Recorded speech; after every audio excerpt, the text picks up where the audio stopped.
ചരിത്രം എഴുതിയത് വിജയിച്ച പുരുഷന്മാരാണെന്ന് നമ്മൾ പലപ്പോഴും കേട്ടിട്ടുണ്ട്. പക്ഷേ ആ വിജയങ്ങളുടെ പിന്നിൽ നിഴലായി നിന്നിട്ടും ചരിത്രത്തെ തന്നെ മാറ്റിമറിച്ച ഒരു സ്ത്രീയുണ്ടായിരുന്നു. അവൾക്ക് വാൾ ആവശ്യമുണ്ടായില്ല.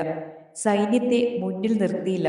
അവളുടെ ആയുധം അവളുടെ ബുദ്ധിയും ഭാഷയും രാഷ്ട്രീയ ചതുർത്ഥതയുമായിരുന്നു. ചരിത്രം പോലും വിറയ്ക്കുന്ന ആ പേര് ക്ലിയോപാട്ര.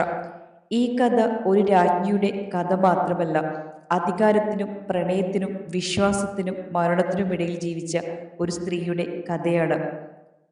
ക്രിസ്തുവിനു മുമ്പ് 69 ഈജിപ്തിലെ അലക്സാൻഡ്രിയയിൽ ടോളമി രാജവംശത്തിൽ ജനിച്ച ക്ലിയോപാട്ര ഏഴാമത്തി വംശപരമായി ഗ്രീക്കുകാരിയായിരുന്നുവെങ്കിലും ഈജിപ്തിനെ ഹൃദയപൂർവ്വം സ്നേഹിച്ച ഏക രാജ്ഞിയായിരുന്നു.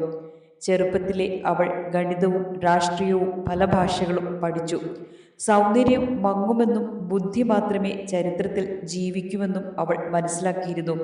അച്ഛൻ്റെ മരണത്തോടെ സിംഹാസനത്തിന് അവകാശം ലഭിച്ചെങ്കിലും സ്ത്രീ എന്ന കാരണത്താൽ അവൾക്ക് എതിരാളികളുണ്ടായി. സഹോദരൻ ടോളമി 13 സഹഭരണം എന്ന പേരിൽ അധികാരം പിടിച്ചെടുക്കപ്പെട്ടു.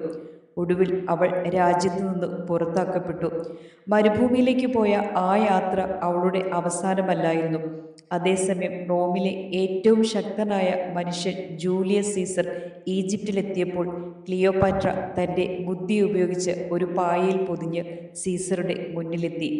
പായ തുറന്നപ്പോൾ അവിടെ നിന്നത് ഭയമില്ലാത്ത ആത്മവിശ്വാസമുള്ള ഒരു രാജ്ഞിയായിരുന്നു.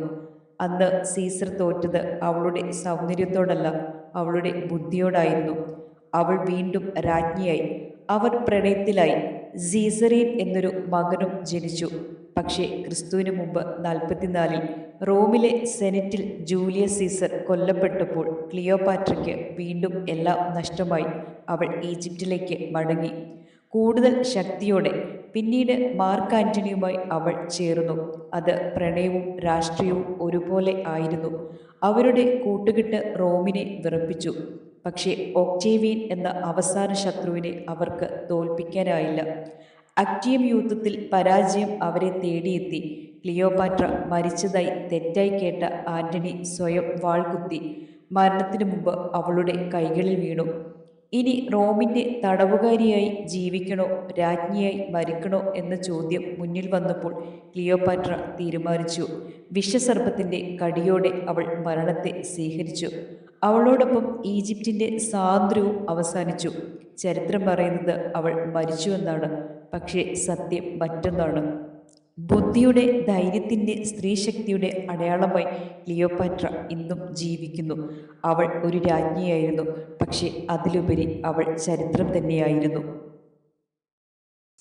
ഇത് ഒരു കഥയല്ല, ഇതൊരു ചരിത്രമാണ്. ഇതുപോലെയുള്ള ഇത്തരത്തിലുള്ള മറക്കപ്പെട്ട ചരിത്രകഥകൾ നിങ്ങൾക്ക് കേൾക്കണമെങ്കിൽ ഈ ചാനൽ സബ്സ്ക്രൈബ് ചെയ്യാൻ മറക്കരുത്.